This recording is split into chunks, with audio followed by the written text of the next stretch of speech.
Well, thank you to Hardman for hosting this event, and I see a few of our shareholders here in the audience, so thanks for attending, and for those of you new, I'm really excited here to present the opportunity with Collagen Solutions. So let's talk really quickly about just the investment value proposition here. There's really three things to consider.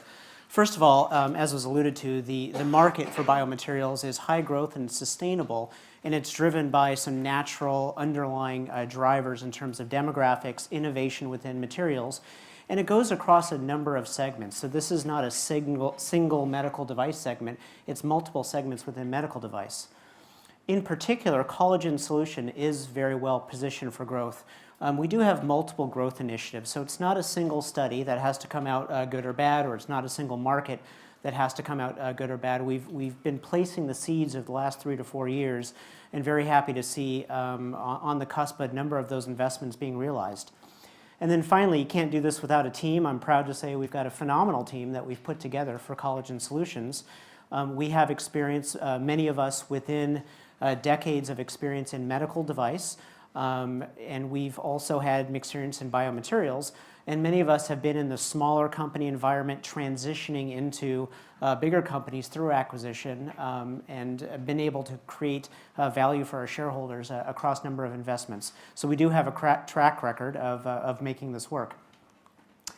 So let's talk about the underlying demographics. What's driving the opportunity? So what's interesting is by 2030, 1 billion people will be over the age of 65, and that's growing at 5 times the rate of the rest of the world's population, so of any other demographic. So we are having an aging population, and what happens with aging is there's two things. There's the expectation of improved quality of life as we age. So no longer are we satisfied at 65 years old, 75 years old, with dealing with suffering. So there is an expectation for even continued sport, continued activity. The downside of aging, of course, is also increased amount of chronic disease that happens. So with this aging population, there is both the expectation for prolonged activity and the need to deal with some of these disease treatments. So in biologic materials, there's a lot of innovation that are happening. Cartilage for arthritis in the knee, so improving walking and gait in the knee. Synthetic bone grafting when it comes to spine surgery is an area of biologics. Diabetes is a big problem associated with obesity and aging that biologic therapies can help with the wounds associated with diabetes. Heart valves have now become minimally invasive, believe it or not. You can go into the cath lab and get a replacement heart valve these days, again, based on some biologic materials. And then finally, as people age and their teeth need to be replaced, there's biologic therapies approach to that. So none of this is science fiction. None of this is tomorrow. These are all innovations that are happening today, and Collagen Solutions is a part of all of this. So getting to what we do, we develop biomaterials and medical devices, and these are typically meant to restore structure and function of damaged tissues and organs. So we'll get into some examples of that, of what we do. So we see a number of vertical markets here in medical device. In cardiovascular, our tissues are used in minimally invasive heart valves. In orthopedics, our collagens and our products are used for bone grafting and the healing of cartilage in knees. In dental, we use our collagens and other products to restore the bed upon which these dental implants are implanted. And then collagen finally is a very natural wound healing agent. So across wound healing, which is especially prevalent with diabetic patients, collagen is used in a number of these areas. Those are the major markets that we're in. We also are in the front end of research. So collagen is used in some of the more advanced research that's going on. It's not a lot of revenue for us, but it's important to be at the forefront of regenerative medicine so that when these therapies ultimately get to clinic and ultimately get into development, we're at the beginning of that as well. So those are some of the major markets that we serve today. So from a business model perspective, we do about 4 million pounds in revenue today. Our core business is 100% of that revenue, where we supply, develop, and manufacture both collagens and tissues made from animal sources for many medical applications. We have several growth drivers that's driving the growth of our underlying core business. So one thing that we've been doing over the past 3 years is moving up the value chain. So 3 years ago, we were mostly a supplier of raw materials, medical grade collagens and tissues. We'd supply it to other manufacturers, and those manufacturers would then make their own products.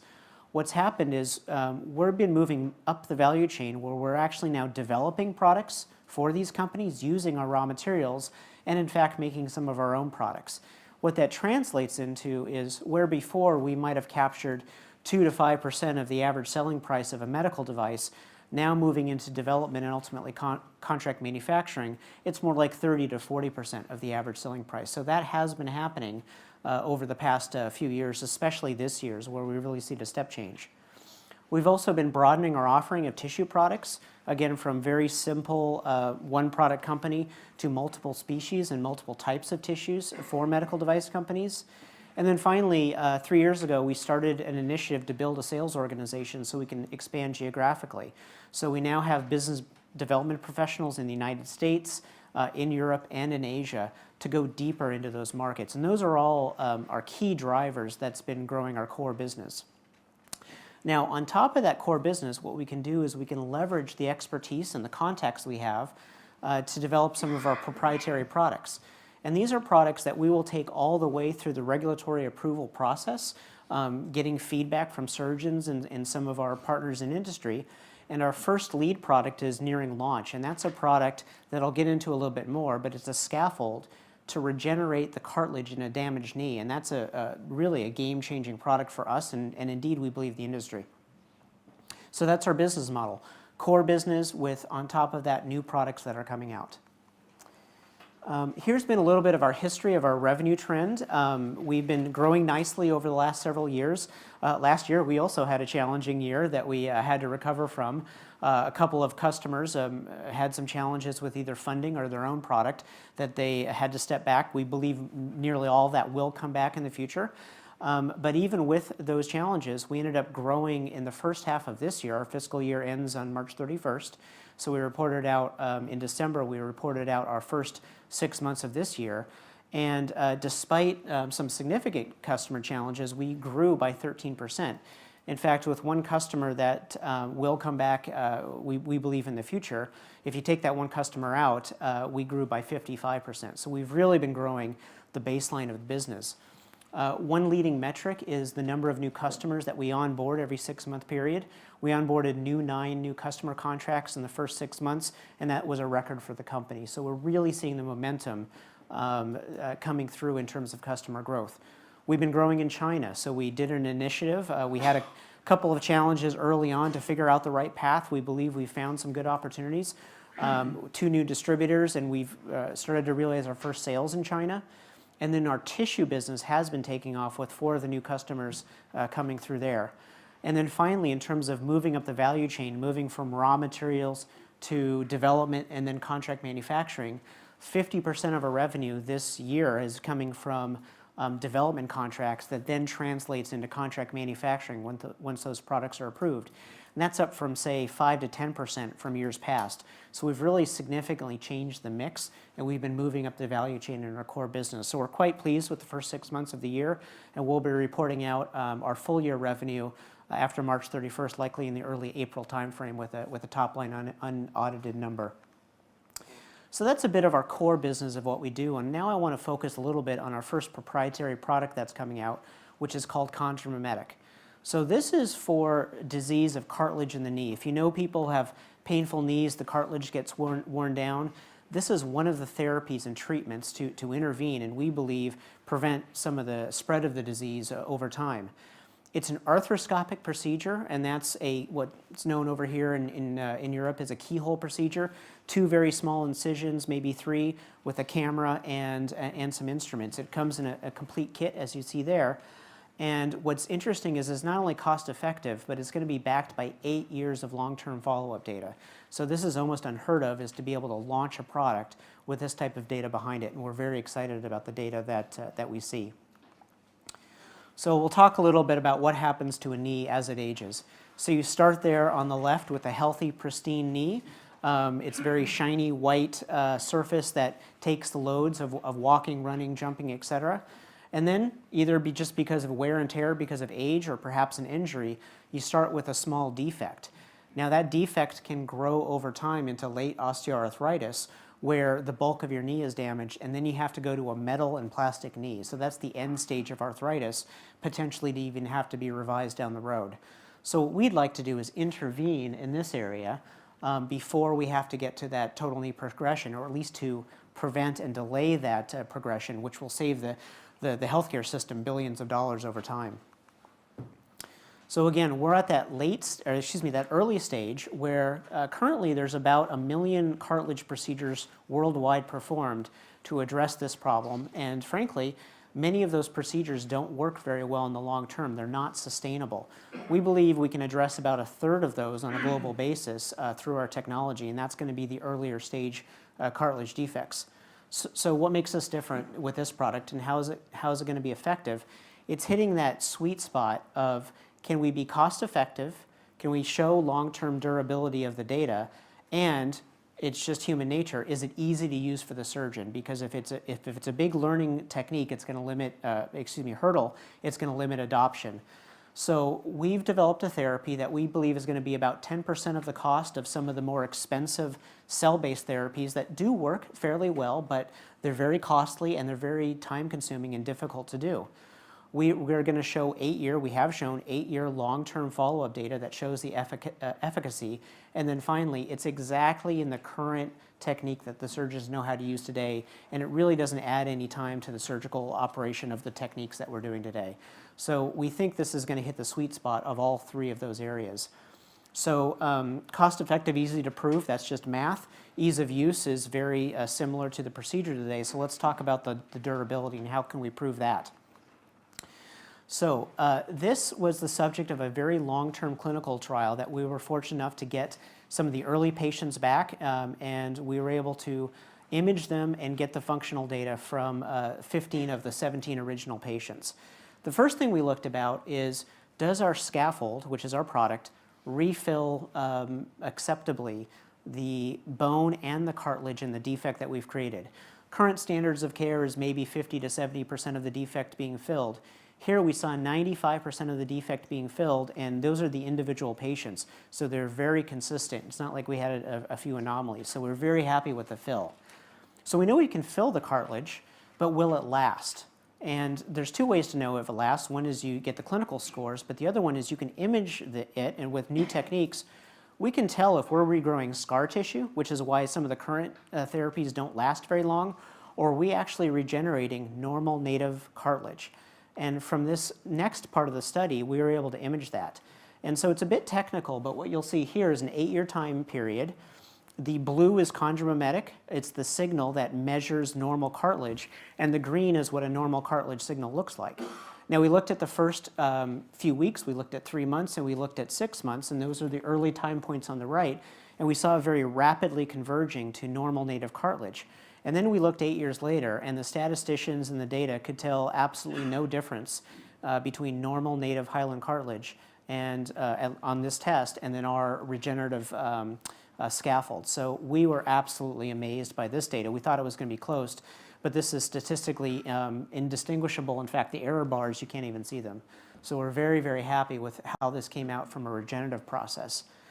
So that satisfies us scientifically. And then what's important is, how does it work clinically? How do the patients feel? And there, again, we were very, very happy. The top graph is a longitudinal graph of a functional score, which basically measures patients' pain, quality of life, sports, etc. And anything in the scoring range between 80 and 100 is considered excellent. And we saw that we had early, very, very good results, or excellent results after the first 6 months. But we found that was sustained over an 8-year period. And this is thinking about someone aging normally over 8 years is not going to have the same level of function either. So we're able to see very normal and sustained functional results over that 8-year time period. The second graph, which you see on the bottom right here, these are subsets of a different type of clinical score that we looked at, we compared against these cell therapy that cost 10 to 20 times as much.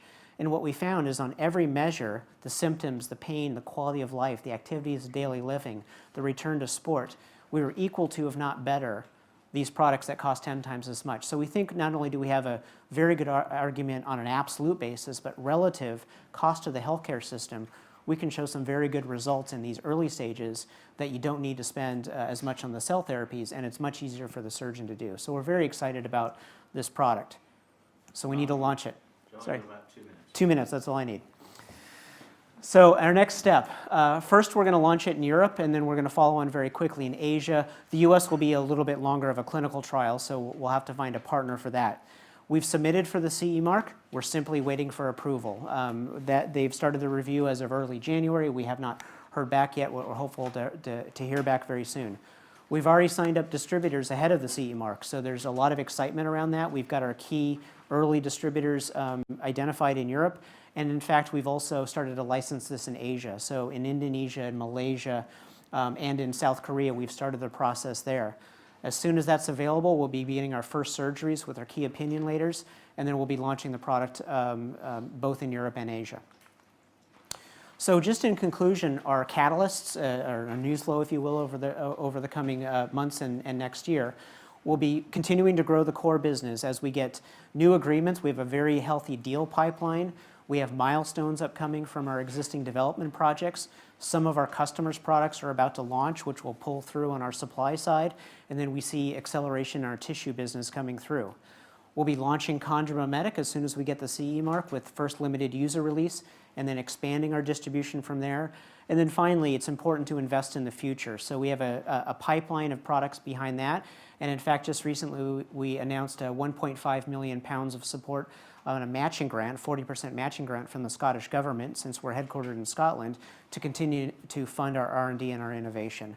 So we have a pretty aggressive vision to be the industry's first choice in regenerative biomaterials, and we look forward to getting there. Thank you.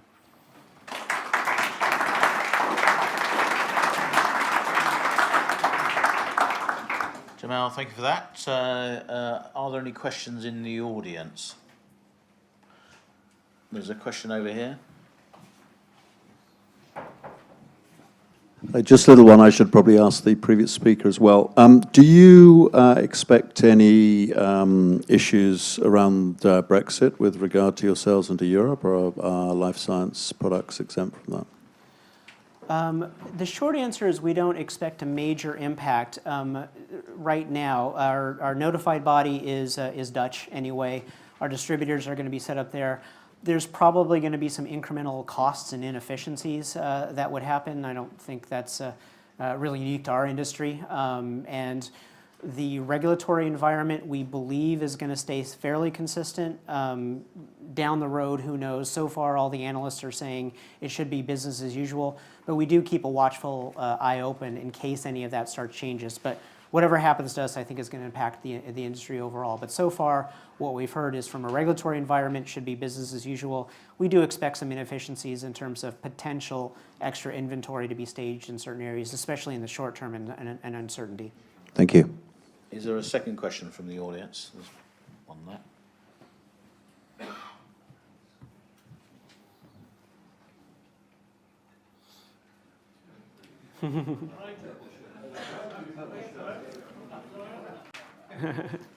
Can I ask, when that particular problem for the overcoming the knee problem, when that's going to come onto the market, do you think?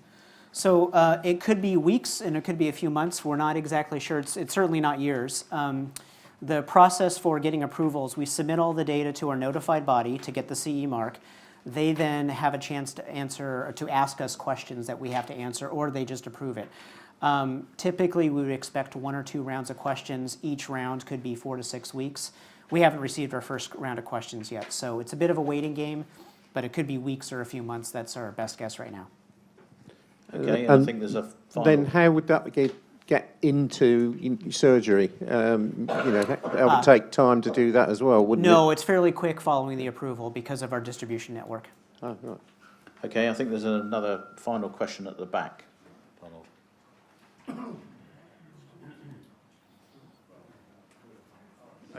I just wondered, you mentioned you had a customer who was a fairly substantial customer who went away. Yes. What can you tell us a bit more about why that was? Yes, we talked about this fairly publicly. We had a customer in South Korea that we had a 5-year contract with certain minimums, and they were very honorable and honored their minimums, but their sales haven't gone as fast, so they've ended up building up some excess inventory. It's going to take them a little time to work through it. We're still in contact and have a very good relationship, so as soon as they work through that inventory, we expect it to come back. Okay, thank you. Obviously, a chance to ask questions in the private session afterwards. Thank you very much. Great, thank you very much.